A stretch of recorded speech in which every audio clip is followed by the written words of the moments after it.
है ना। What is difference between kinematics and dynamics, ये है क्या। काइनेमेटिक्स में हम लोग पढ़ेंगे if body is in motion, अगर बॉडी मूव कर रहा है, बॉडी में मूवमेंट है, तो उसका किसी टाइम पे वेलोसिटी क्या होगा, किसी टाइम इंटरवल में उसका डिस्प्लेसमेंट क्या हुआ होगा, कितना डिस्टेंस ट्रेवल किया होगा, है ना। ये सारी चीजों को हम सर्च करेंगे। उसका एक्सलेशन तुम्हें पता होगा, है ना। तो अगर एक्सलेशन पता है तो हम वेलोसिटीज डिफरेंट टाइम पे पोजीशन बता सकते हैं। तो उसको हम लोग कहते हैं काइनेमेटिक्स, मतलब मोशंस को एनालाइज करना, कहां पे होगा, क्या होगा। डायनामिक्स इज कि बॉडी में एक्सलेशन है तो क्यों है acceleration, what is the reason for that acceleration, who is producing that acceleration, in which direction it will have acceleration. That means we will look for cause of motion, कि ऐसा motions क्यों है। यहां पे cause of motions डिस्कस नहीं करेंगे।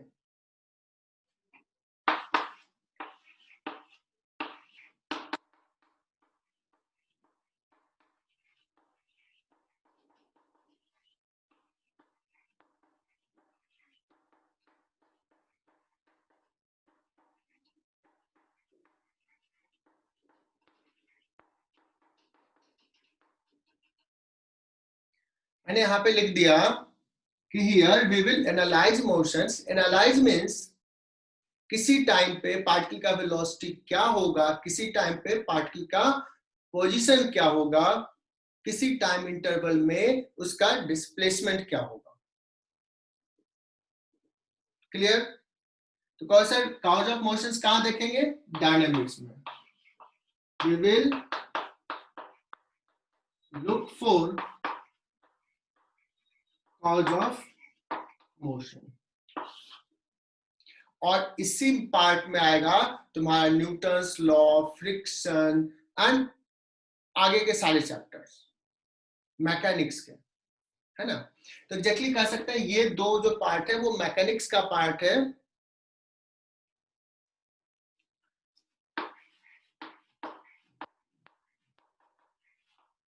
इसको एक को कहते हैं काइनेमेटिक्स, दूसरे को बोलते हैं डायनामिक्स। क्या आवाज जा रही है, मैं बहुत तेज नहीं बोल रहा हूं बिकॉज सोसाइटी में लोग सो रहे होंगे तो जग ना जाए।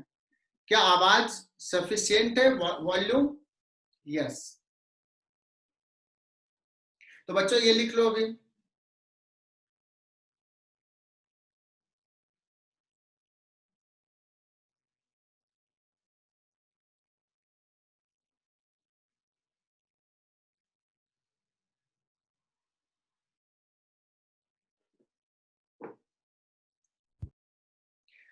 अब कुछ बच्चा कहेगा सर व्हाट इज मोशन, ये जो आपने बोल दिया we will look for, we will analyse motion, motion है क्या।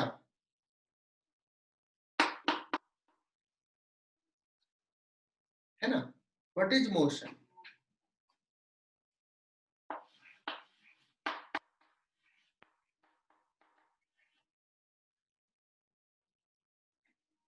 सो मैं इसको एग्जांपल देने के लिए क्या करता हूं, थोड़ा सा उसके अपोजिट चीज भी ले लेता हूं, रेस्ट एंड मोशन। कोई ऑब्जेक्ट या तो रेस्ट में होगा या मोशन में होगा। जैसे अगर मैं अभी कहूं तो मैं थोड़ा हिल रहा हूं, इधर उधर जा रहा हूं, तो मैं मोशन में हूं। तुम लोग अभी अपने जगह पे बैठे होगे स्थिर से, so you are in at rest. अब मोशंस में तुम्हें क्या कैसे दिख रहा होगा कि मैं मोशन में हूं। तुम्हें अगर दिख रहा होगा कि मैं थोड़ा सा इधर गया इधर गया, सो तुमने क्या देखा होगा कि तुम देखोगे बोर्ड, बोर्ड के रेस्पेक्ट में हमारा पोजीशन जो है वो चेंज हो रहा है। कभी मैं बोर्ड के इस कॉर्नर पे हूं, कभी मैं बोर्ड के इस कॉर्नर पे हूं। रूम के वॉल के रेस्पेक्ट में मेरा पोजीशन क्या हो रहा है, चेंज हो रहा है ना। तो एक्चुअली में अब समझना कि कोई बॉडी मोशन में है, ये देखने के लिए तुम्हें ना किसी का रेफरेंस देखना पड़ा, किसके रिस्पेक्ट में मोशन में, ओके। और बहुत इजी सा एग्जांपल लिया जाता है, if you are in a train is moving with some speed, some velocity. If you are in the train, then you are at rest with respect to your other passengers in the train, with respect to the seat of the train, with respect to the compartment of the train. उसके respect में you are at rest, while you are in motion with respect to ground, you are in motion with respect to platform. समझ में आया? सो तुम्हें किसी particular के reference में, train के रेस्पेक्ट में, ट्रेन के सीट के रेस्पेक्ट में तुम रेस्ट में थे, और ग्राउंड के रेस्पेक्ट में तुम मोशन में थे। तो एक्चुअली में मैं यहां पे कह सकता हूं कि rest and motion, this two are frame dependent. क्या ये फ्रेम डिपेंडेंट? जितना मैं लिख रहा हूं बोर्ड पे तुम भी साथ साथ लिखते जाओगे। फ्रेम का मतलब क्लियर हो गया होगा, जिसे मैंने एग्जांपल दिया कि अगर मैं मूव कर रहा हूं यहाँ पे, तो तुम मेरे मूवमेंट को किसके रिस्पेक्ट में देख रहे हो? इस वॉल के रिस्पेक्ट में, है ना? ठीक है, तो कोई पर्टिकुलर ऑब्जेक्ट किसी एक फ्रेम के रिस्पेक्ट में रेस्ट में हो सकता है, किसी एक दूसरे फ्रेम के रिस्पेक्ट में मोशन में हो सकता है, और किसी तीसरे रिस्पेक्ट के रिस्पेक्ट में, किसी तीसरे फ्रेम के रिस्पेक्ट में it can have different velocity. So different frame of respect, frame of reference के respect में object का velocity different हो सकता है, acceleration भी different हो सकता है। जैसे अगर तुम देखते हो ट्रेन में मूव कर रही है train, and if you watch outside, तो जो पेड़ पौधे हैं, जो पोल है, those things looks like that they are moving. So तुम्हारे respect में those things are moving, while in ground respect, in frame of ground, those things are at rest. ठीक है ना? कोई दूसरे ट्रेन से उसी को ऑब्जर्व कर रहा होगा, so they will observe in motion in different direction with different speed. तो ये मैंने एक सेंस बताया कि रेस्ट एंड मोशन क्या है। आई थिंक इसमें किसी को डाउट नहीं होगा, ये बेसिक है, ये सबने सुना होगा। सो हम आगे बढ़ते हैं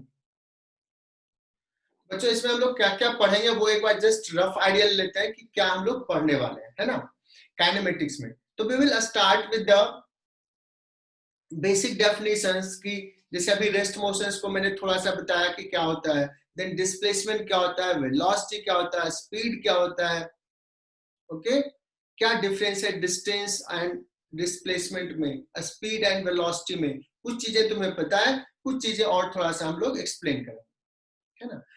और फिर हम लोग आ जाते हैं rectilinear motion.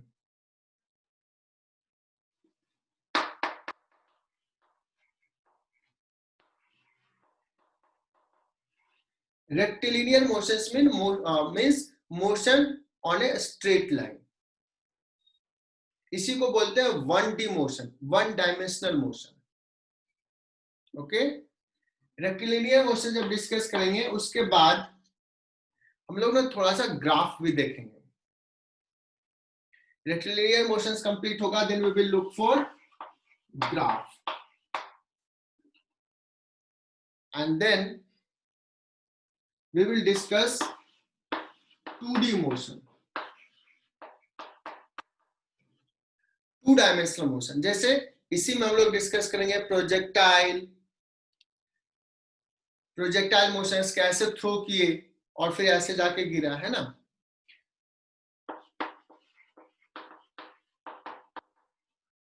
And then we will discuss relative motion।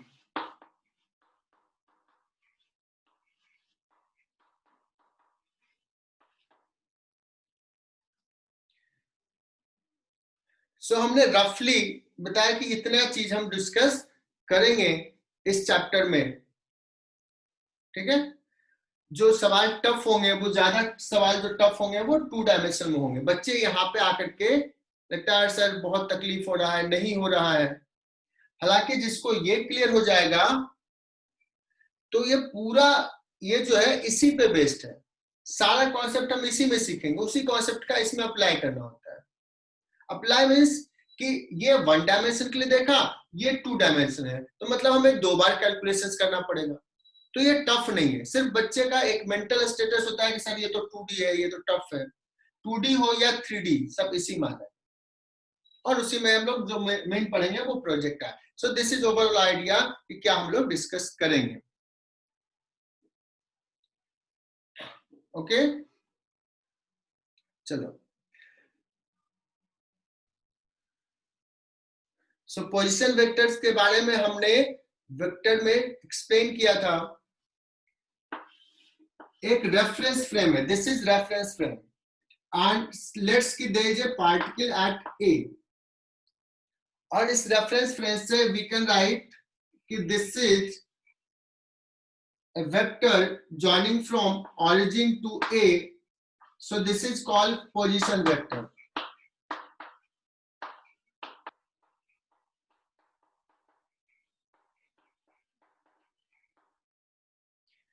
अब सुनना, if position vector of the particle remain constant, remain same, will not change, then we will say that कि the particle is at rest with respect to the frame.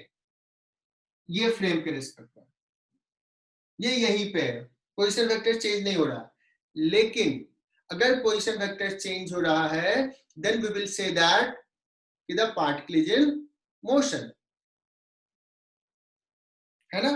तो suppose कि अभी particle यहाँ पे, कुछ देर बाद पार्टिकल यहाँ पे आ गया। अब कैसे आया मुझे नहीं पता, तो कुछ देर बाद डेल्टा टी टाइम बाद यहाँ पे आ गया। So we will say that this will be the new position vector. इसको मैं लिख लेता हूं R1, इसको लिख लेता हूं R2।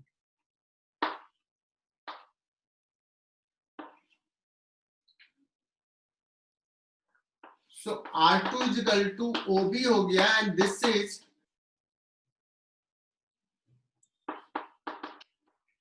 Final position vector. So position of the particle is changing.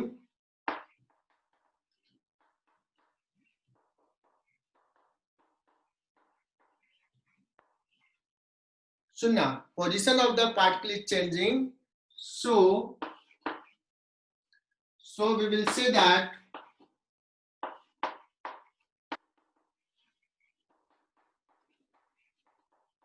particle is in motion.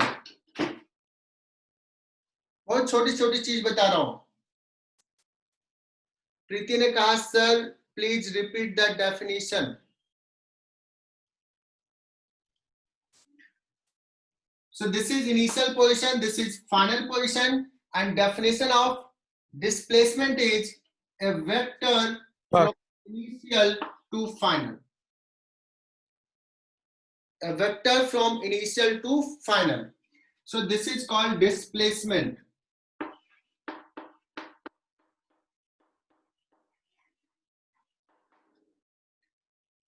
Displacement is equal to AB, और AB क्या होता है मैंने पहले ही बता दिया, AB is what? OB minus OA, पहले एक्सप्लेन किया, that is equal to R2 minus R1. That means displacement का फिर से लिख रहा हूं, final position vector minus initial position vector. इस AB को देखो R2 माइनस R1, मतलब change in position vector, change in R। सो इसी को लिखते हैं डेल्टा R। सारे बच्चे सुनना, डेल्टा आर, इसको क्या बोलेंगे? Change in position vector. Change का मतलब क्या होता है? Final minus initial. So delta R is equal to R2 minus R1। यहां तक क्लियर होना चाहिए। ये शायद दिख नहीं रहा, मैं एक काम करता हूं। सो यहां तक लिख लो बच्चों।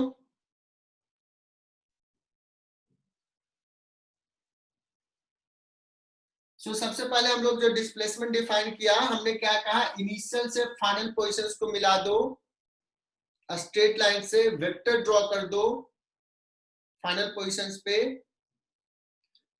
सो this is the displacement vector.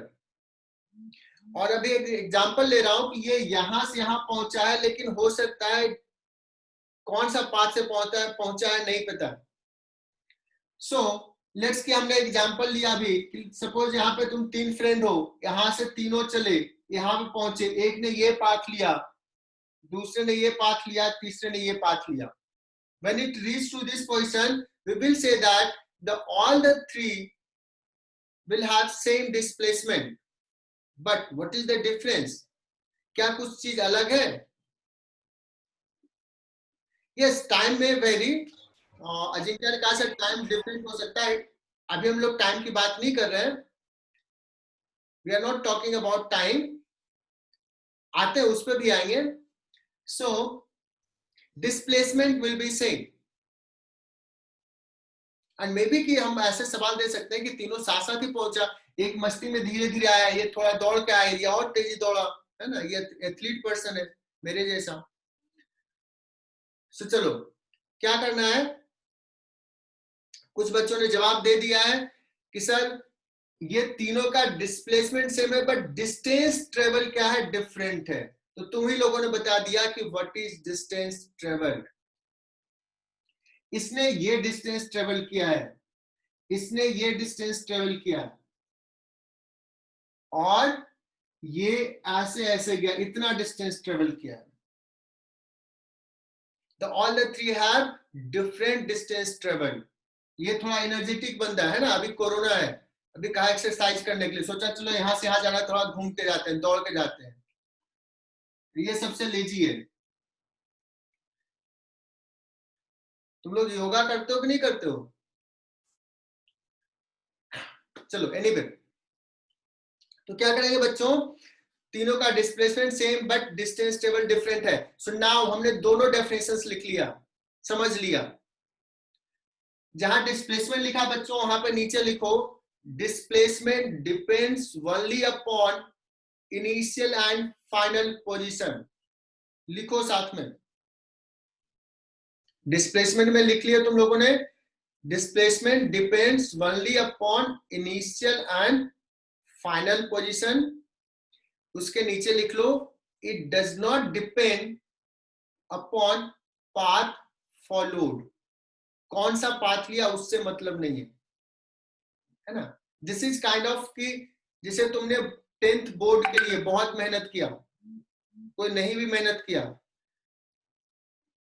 तो कोई भी तुम्हारे बारे में कैसे प्रेडिक्ट करेगा?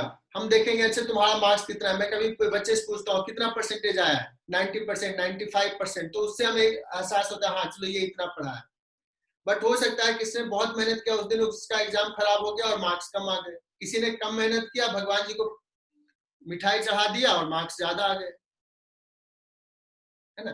तो एनीवे, तो जैसे रिजल्ट, कोई भी कॉलेज में एडमिशन के लिए जाओगे तो तुम्हें देखेगा मार्कशीट क्या है, तुमने कितना मेहनत किया वो नहीं देखता है, रिजल्ट। तो वैसे ही kind of thing displacement is result, but तुम्हारे पापा को पता होगा, तुम्हारी मम्मी को पता होगा, तुम्हारे फ्रेंड्स को पता होगा कि तुमने कितना मेहनत किया।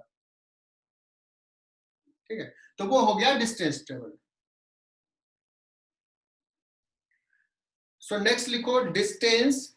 मैं बच्चों सिर्फ डिस्टेंस नहीं बोलता हूं, लिखाता हूं मैं डिस्टेंस ट्रेवल्ड लिखाता हूं, बिकॉज डिस्टेंस का मतलब कॉमन सेंस में होता है दो पॉइंट के बीच का डिस्टेंस। तो एक लिखा है डिस्प्लेसमेंट और दूसरा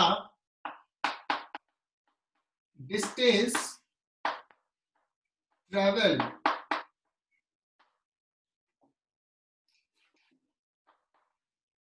So what is distance traveled? लिखो this is length of the path it follow. Distance traveled is length of path it follow. कहोगे लेंथ ऑफ पाथ मतलब क्या हुआ?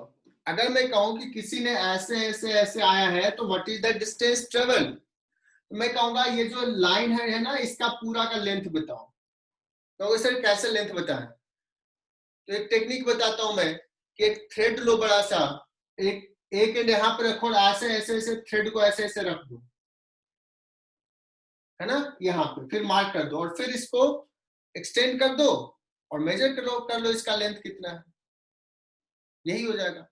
तो इसको क्या बोलेंगे? Length of the path it follow, that is called distance travel. That means short में क्या है? Distance travel is path length.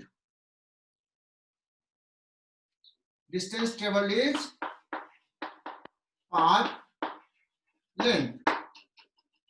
It depends upon कि कैसा पाथ फॉलो कर रहा है। अब बताओ कोई पर्टिकुलर डिस्प्लेसमेंट के लिए,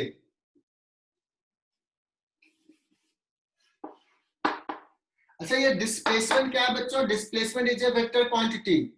this is a vector quantity, लिख लेना। And what is the distance travel? This is a scalar quantity. अगर कोई पूछे डिस्प्लेसमेंट बड़ा होता है कि डिस्टेंस ट्रेवल बड़ा होता है, तो तुम कहोगे कंपैरिजन नहीं करेंगे, बिकॉज एक वेक्टर है और एक स्केलर है। लेकिन हम कंपैरिजन करना है मुझे, तो हम कंपैरिजन करेंगे magnitude of displacement and distance travel. और मैं एक स्टेटमेंट दे रहा हूं, देखना कि तुम्हें क्लियर है कि नहीं। क्लियर है मतलब समझ में आ रहा है, क्लियर नहीं है मतलब थोड़ा मुश्किल है। तो देखना यहाँ पे यह स्टेटमेंट देखना है, distance travel is always greater than और equal to magnitude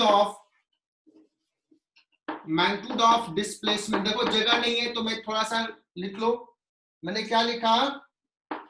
distance travel is always greater than और equal to magnitude of displacement. क्या ये कॉन्सेप्ट क्लियर है तुम्हें? इक्वल भी हो सकता है जब वो सीधे स्ट्रेट लाइन इसी पे चला है, यही पाथ फॉलोड है डिस्प्लेसमेंट वेक्टर के लॉ।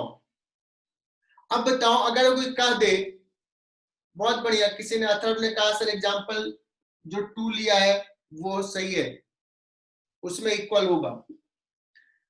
अगर कोई कह दे कि डिस्प्लेसमेंट का मैग्नीट्यूड और डिस्टेंस ट्रेवल इक्वल है, तो कहेगा कि चलो इस पे कमेंट करो। क्या कोई कमेंट तुम कर सकते हो? कुछ एनालिसिस कर सकते हो? तो यस सर। अगर डिस्प्लेसमेंट का मैग्नीट्यूड डिस्टेंस ट्रेवल दोनों इक्वल है, तो हम कहेंगे the particle has followed a straight line path. Particle has move on a straight line, उसका मोशन लीनियर मोशन था। क्लियर कह सकते हैं कि नहीं? लेकिन अगर कह दे डिस्टेंस ट्रेवल का मैग्नीट्यूड ग्रेटर है डिस्प्लेसमेंट से, इक्वल नहीं है, तो कहेंगे कि certainly the particle has followed curved path. Particle ने किसी कर्व्ड पाथ पे मूव किया, स्ट्रेट लाइन पाथ पे मूव नहीं किया। ओवरऑल पूरे कुछ देर तक स्ट्रेट मूव किया होगा, फिर कर्व्ड मूव किया होगा, ऐसा भी हो सकता है, बट पूरा स्ट्रेट नहीं होगा। अब मैं बात करूंगा एक और चीज जो अभी मैं बीच में बोल दिया कि अगर डिस्टेंस ट्रेवल, अभी डिस्टेंस ट्रेवल क्या हो, ग्रेटर हो डिस्प्लेसमेंट के मैग्नीट्यूड से, तो क्या वो सर्टेनली कर्व्ड पाथ में मूव किया है क्या?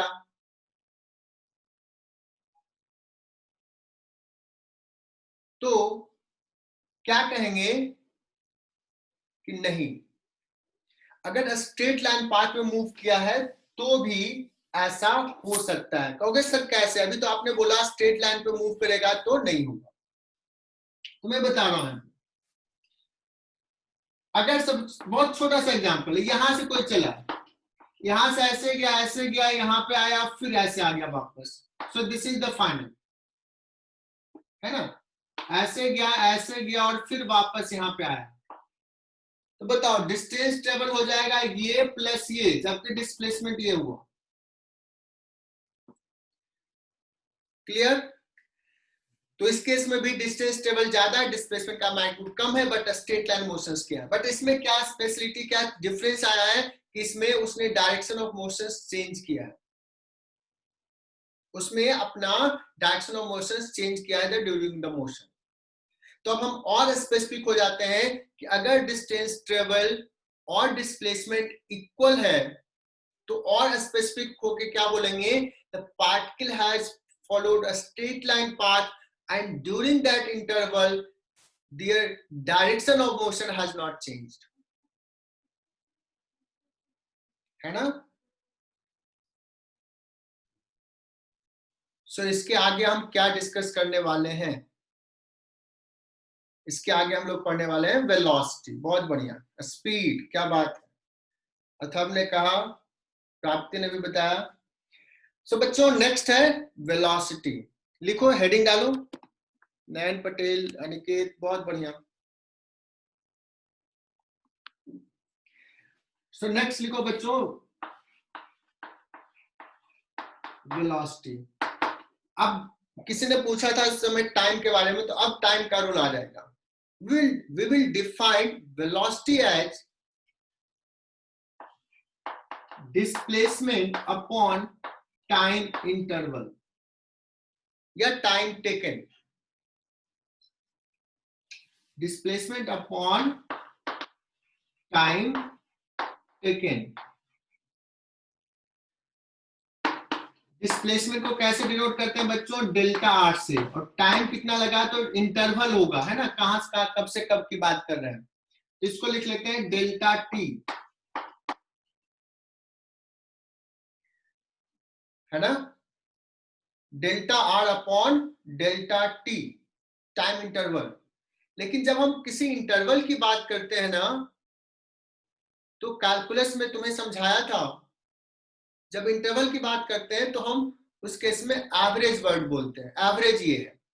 तो अभी जो हमने डेफिनेशन दिया है वो दिया है average velocity, this is average velocity displacement upon time, note it down.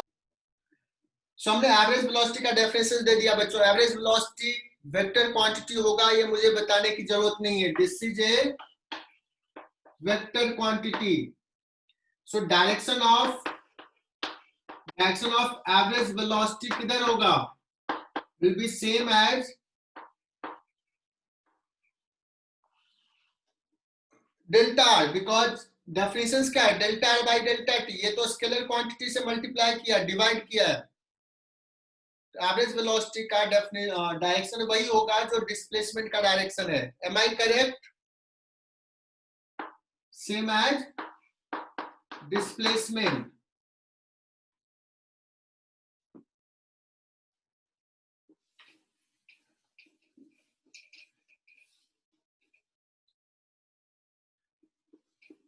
यहां तक लिखते जाओ। अभी बच्चों छोटे छोटे डेफिनेशंस दे रहा हूं तो बहुत मजा नहीं, शायद नहीं आए, बट कोई टफ चीज भी नहीं है, तो परेशान भी नहीं होना है, और फिर सवाल जब करेंगे तो उस समय मजा आएगा। चलो, सो अगर मैं बात करूं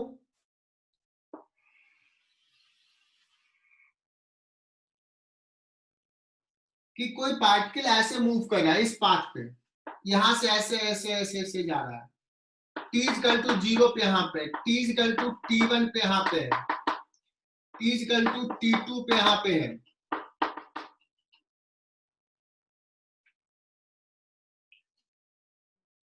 है ना, particle is moving along in this way. तो अगर मैं किसी से पूछूं कि what is the direction of, इसी ग्राफ में ही दिखाना, what is direction of average velocity in time interval 0 to t1,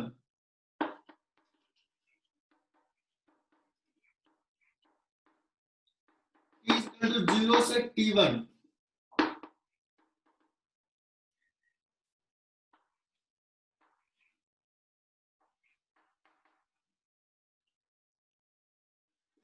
अपने अपने नोटबुक में ये दिखाओ।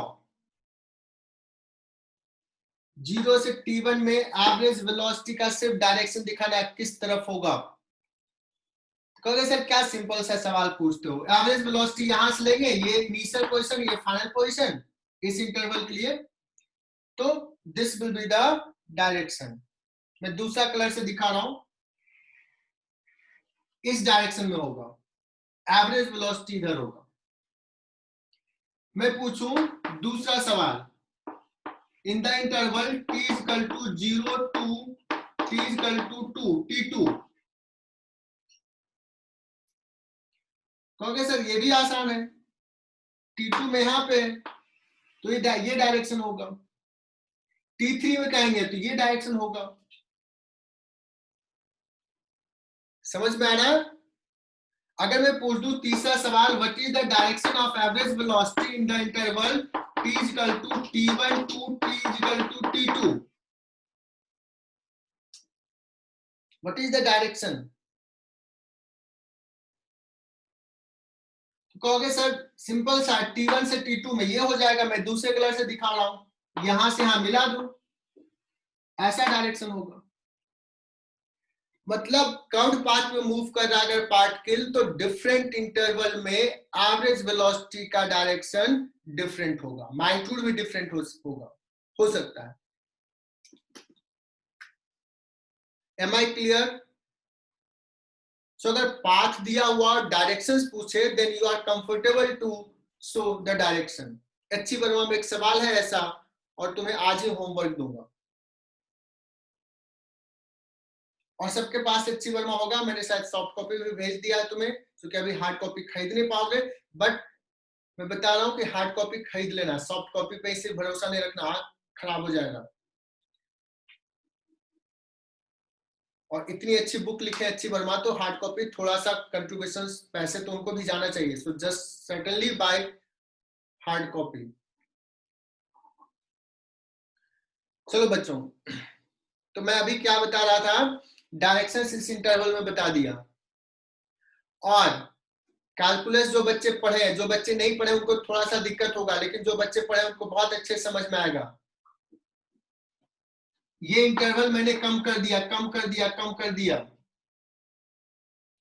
इस इंटरवल की बात करेंगे तो ये डायरेक्शन होगा, इस इंटरवल की बात करेंगे, ऐसे करते जाए कम, तो डायरेक्शन जो होगा फाइनली जब इंटरवल बहुत छोटा ले लिया डेल्टा टी, तो डायरेक्शन कैसा हो जाएगा, tangential.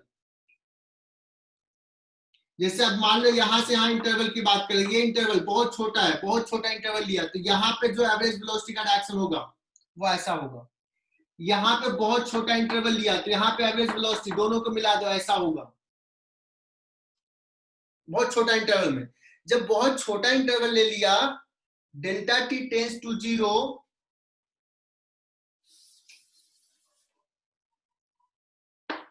Delta R by delta T में इंटरवल बहुत छोटा लिया, उसी को लिखते हैं डेल्टा टी टेंस टू 0 बच्चों। और ये नए बच्चों को नहीं समझ में आएगा, बट परेशान मत होना, कैलकुलस पढ़ोगे पूरा क्लियर हो जाएगा। इंटरवल बहुत छोटा हो जाएगा, तो उस केस में हम एवरेज नहीं बोलेंगे, उसको क्या बोलेंगे, इंस्टैंटेनियस।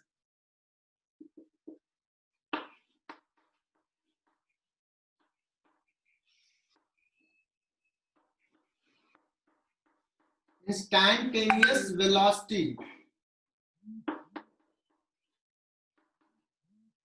और इसी को क्या लिखते हैं, जब बहुत छोटा हो जाता है तो डेल्टा टी को dt लिखते हैं, तो क्या हो जाएगा बच्चों, ये dr अपॉन dt।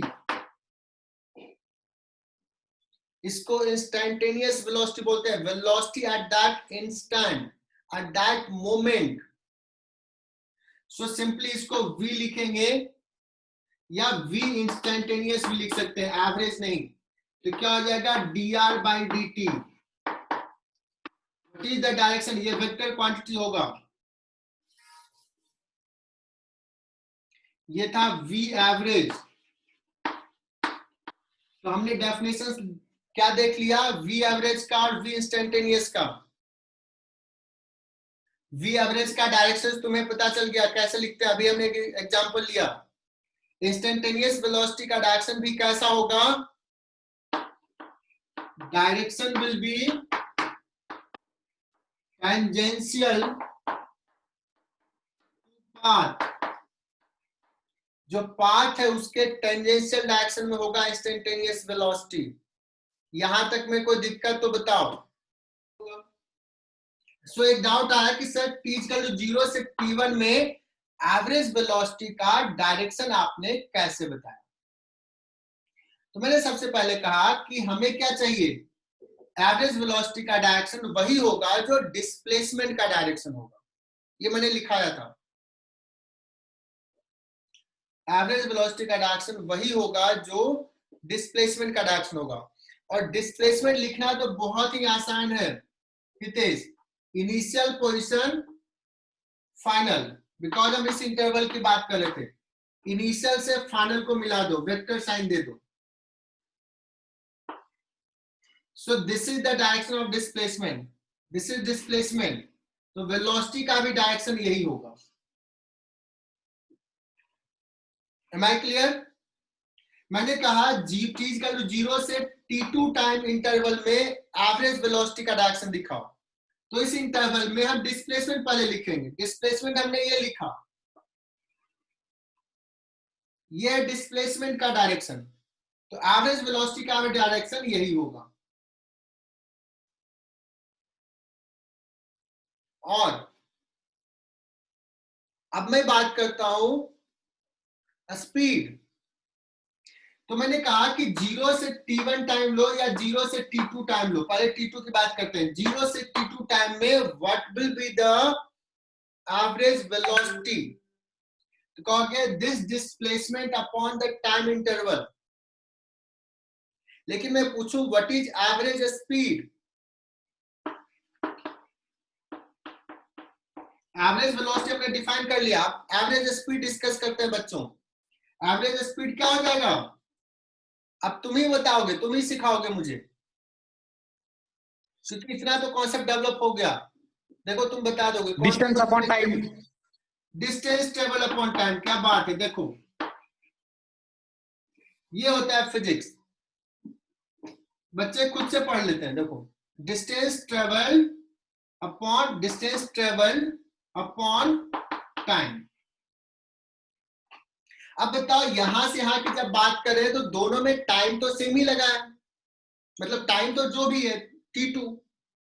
तो जब एवरेज वेलोसिटी की बात करेंगे तो कहेंगे दिस अपॉन t2, और डिस्टेंस ट्रेवल की बात करेंगे तो ये path length upon t2, path length ज्यादा है। तो इन द इंटरवल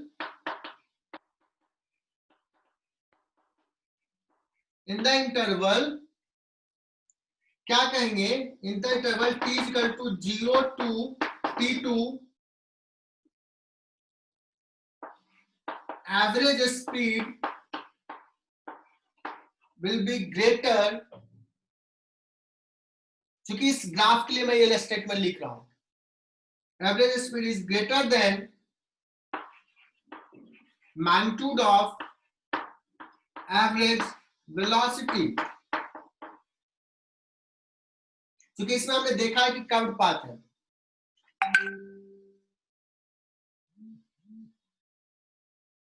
क्यों, डिस्टेंस ट्रेवल ज्यादा है। और इन जनरलाइज लिखना है तो यहाँ पे क्या कर देना है, इक्वल साइन भी दे देना है जनरलाइज वे में, किसी टाइम इंटरवल में, क्योंकि जब स्ट्रेट लाइन पे मूव करेगा डायरेक्शन ऑफ मोशन चेंज नहीं होगा, तो ये दोनों इक्वल होगा। एम आई करेक्ट बच्चों। चलो अब हम बात करते हैं, सारे बच्चे एकदम ध्यान से सुनना, इंपॉर्टेंट कॉन्सेप्ट आ रहा है। पहला इंपॉर्टेंट इनफैक्ट, हमने इंटरवल इतना बड़ा लिया, ये ग्रेटर है, इंटरवल थोड़ा सा कम कर दिया, यहां तक ले लिया, अभी भी ये ग्रेटर है, लेकिन जो डिफरेंस होगा ना वो थोड़ा कम हो जाएगा। इसमें डिफरेंस ज्यादा है, इसमें डिफरेंस कम है, और इंटरवल हमने इतना लिया। अब जो देखो डिस्टेंस टेबल सॉरी डिस्प्लेसमेंट ये है, डिस्टेंस टेबल थोड़ा सा कर्व्ड है। जैसे जैसे इंटरवल कम करते जाएंगे, जो इन दोनों में डिफरेंस है वो कम होते जाएगा। इंटरवल बहुत छोटा ले लिया, बहुत छोटा, तो डिस्प्लेसमेंट और डिस्टेंस टेबल लगभग सेम,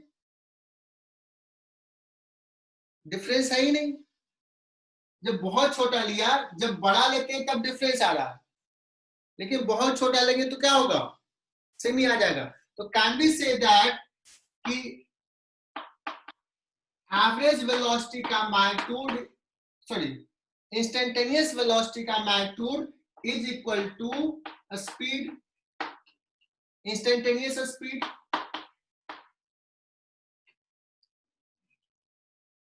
मतलब इंस्टेंटेनियस वेलोसिटी का मैग्नीट्यूड और इंस्टेंटेनियस स्पीड दोनों सेम होगा। प्राप्ति ने कहा यस सर। बच्चों ये क्लियर? अगर किसी इंटरवल की बात करेंगे, एवरेज की बात करेंगे, तो एवरेज वेलोसिटी का मैग्नीट्यूड कम होगा एवरेज स्पीड से, या इक्वल भी हो सकता है। बट जब हम इंटरवल बहुत छोटा ले लिए, बहुत छोटा ले लिए, तो वो लेंथ बहुत ही छोटा है, तो क्या है, डिस्टेंस टेबल और डिस्प्लेसमेंट दोनों सेम ही होगा बहुत इंटरवल में, तो दोनों इक्वल होगा। So magnitude of instantaneous velocity is equal to instantaneous speed. Yadresh ने कहा क्लियर, अनिकेत ने कहा क्लियर। तो बच्चों अगर कभी ना सिंपली कहा जाए कि वेलोसिटी ऑफ द पार्टिकल, तो इसका मतलब होता है कि वो इंस्टेंटेनियस वेलोसिटी की बात कर रहा है। स्पीड ऑफ द पार्टिकल का मतलब इंस्टेंटेनियस स्पीड की बात कर रहा है। अगर किसी इंटरवल की बात करेगा तो वो बताएगा कि this is average speed, average velocity. Okay, तो सिंपली वी लिखा हुआ है, मतलब इंस्टेंटेनियस की बात कर रहा है। चलो, एक छोटा सा सवाल हमने लिया और ये सब सारे बच्चे सॉल्व करेंगे। A particle is moving on a semicircular path ABC as shown of radius r with constant speed v0। मतलब तुम सपोज कि ये सेमी सर्कुलर ट्रैक है, पार्क है, जिसमें तुम दौड़ने गए सवेरे मॉर्निंग वॉक करने, कांस्टेंट स्पीड से जा रहे हो। तो अगर मैं किसी से पूछूं, पहला सवाल जो तुम 9th-10th के बेस पे है कि ए से सी तक पहुंचने में उस आदमी को कितना टाइम लगा, उस पार्टिकल को कितना टाइम लगा, स्पीड v नॉट है, और ये सारे बच्चे देंगे, नहीं देंगे मतलब तुम 10th में मस्ती की हो।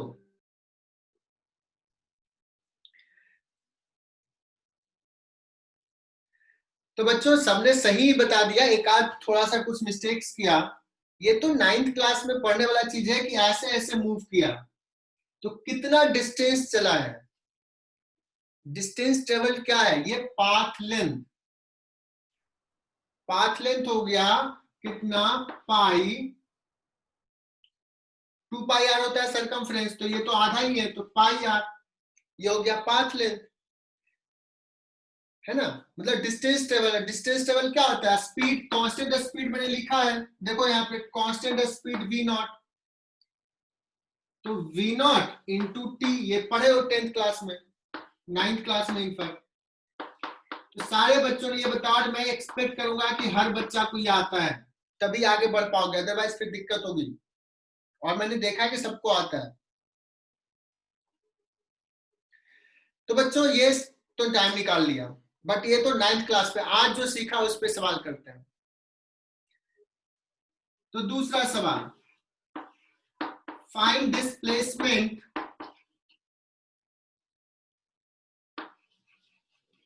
और आसान, इससे भी आसान, फाइंड डिस्प्लेसमेंट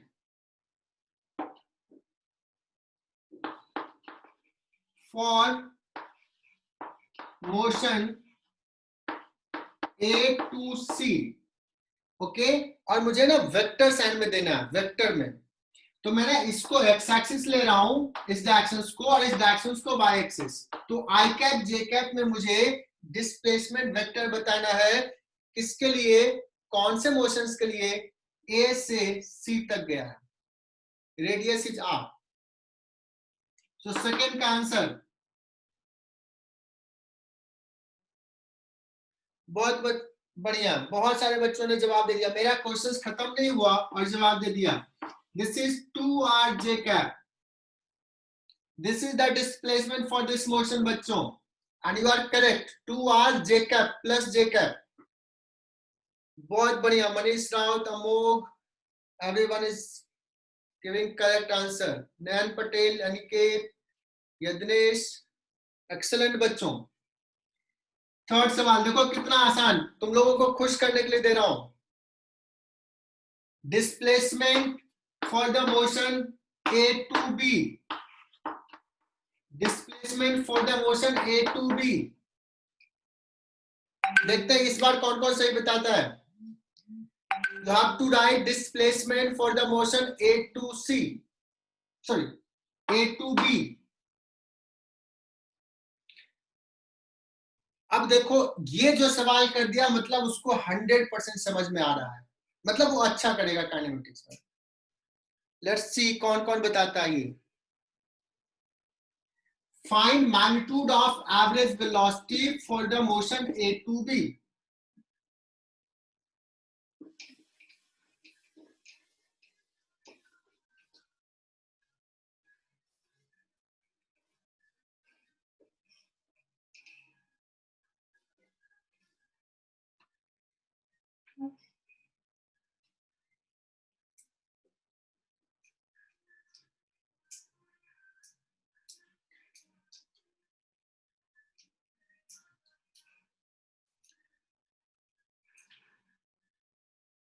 So, पहला आंसर आ गया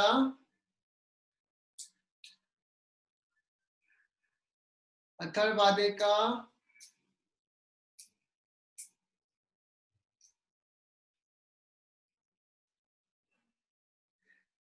अब क्या है, कुछ बच्चे लेजी हैं, जैसे पीयूष चांदवानी लेजी है, अमोघ लेजी है, बिकॉज उसने सिंपली कह दिया टी। मैंने टी थोड़ी दिया, T you have to find, है ना पीयूष, तूने लिखा सही है बट कंप्लीट करना है, फाइनल आंसर निकालना है। चलो आई होप कि समझ में आ गया हम क्या कहना चाह रहे हैं।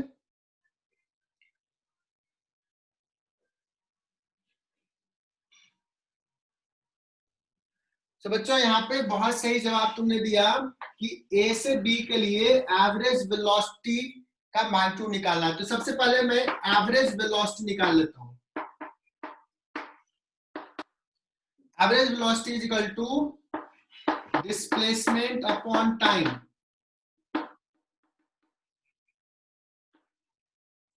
डिस्प्लेसमेंट अभी हमने लिखा, डिस्प्लेसमेंट क्या लिखा, R I cap plus R J cap, common ले लिया, डिवाइड बाय टाइम। कुछ बच्चे इतना ही लिखे, तो टाइम तो हमें निकालना पड़ेगा, कांस्टेंट स्पीड v नॉट से मूव कर रहा है ना, तो यहां से आ जाने का टाइम कितना लगेगा, r into I cap plus J cap divide by time. Time बच्चों ये डिस्टेंस कितना है पता है, पाई बाय 2r है, ये था पाई आर, ये हो गया pi by 2r, upon distance upon speed, ये होता है टाइम। सो ये r और r चला जाएगा,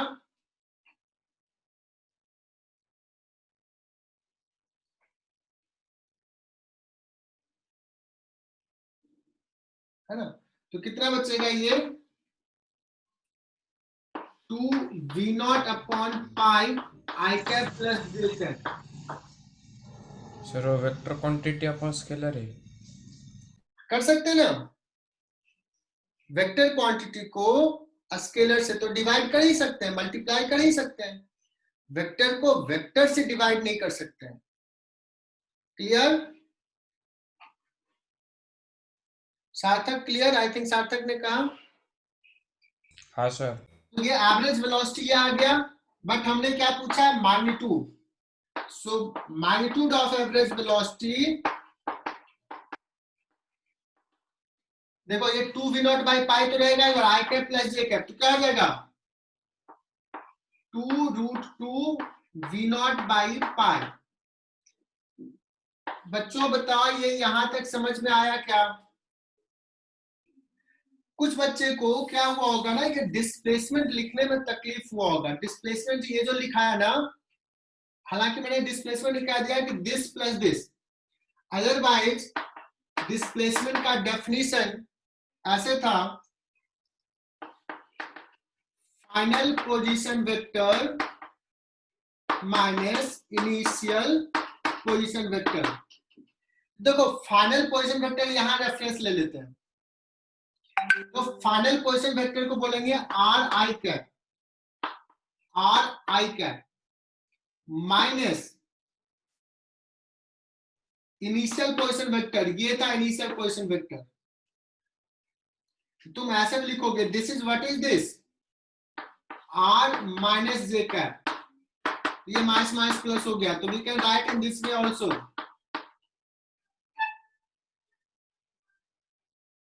ठीक है ना? और कोशिश करो ऐसे ही लिखने का, final position vector minus initial position vector. और चूंकि टाइम हो गया तो मैं एक होमवर्क दे रहा हूं, और होमवर्क आज शाम तक मुझे मिल जाना चाहिए फोटो व्हाट्सएप पे। कितने बच्चे पार्टिसिपेट करते हैं? पिछला जो दिया था उसमें बहुत कम बच्चों ने, 10 बच्चों ने लगभग मैसेज किया था, बाकी बच्चों ने नहीं किया। वेक्टर वाला, मीनिंगलेस मीनिंगफुल वाला। सो बच्चों सारे बच्चे पार्टिसिपेट करो, and this is your homework आज का, कि ए पॉइंट से बी सी यहां तक गया, सी ने यहां पे डी ले लेता हूं। A particles move from A to D,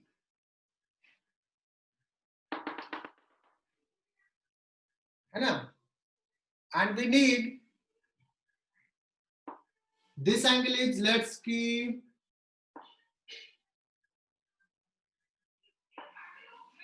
30 degree.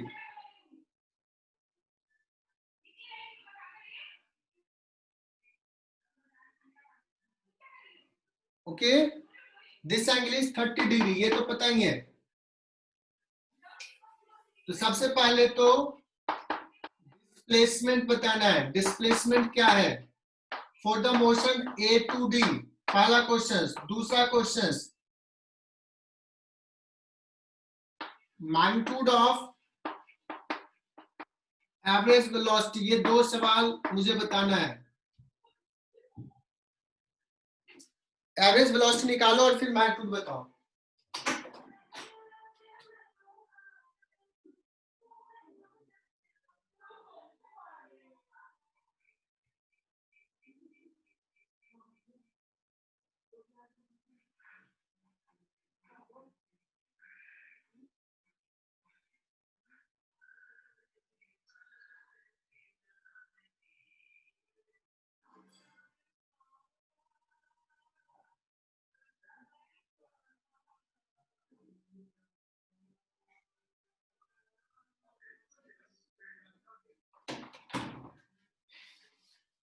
बच्चों सवाल समझ में आ गया क्या?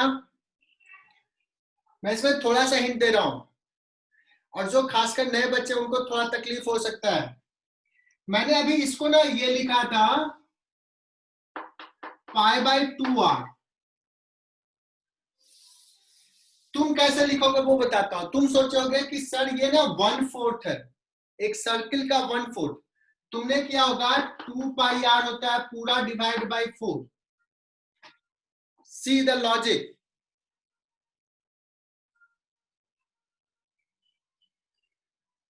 तुमने क्या किया होगा कि ये सर्किल का 1/4 है तो 2πr/4। बट मैं कहता हूं कैसे लिखना है। मैं कहता हूं थीटा इक्वल टू होता है L/r, ये हमने डेफिनेशन पढ़ा था first lecture basic mathematics. So arc length theta into R, theta into R. तो ये थीटा कितना है, π/2, π/2 इंटू आर। आंसर तो दोनों तरीके सेम ही आया, बट जैसे मैं लिखा वैसे लिखने का हैबिट डालो। Arc length is equal to theta into R. Theta किस में लिखना है, रेडियन में। जो नए बच्चे हैं उनको मैं आज लिंक भेज दूंगा, मुझे मैसेज करना फर्स्ट लेक्चर का लिंक, तो ये समझ में आ जाएगा कॉन्सेप्ट, ये π/2 क्या है। सो आज का लेक्चर यहीं तक, नेक्स्ट क्लास में मैं आगे बढ़ूंगा यहां से।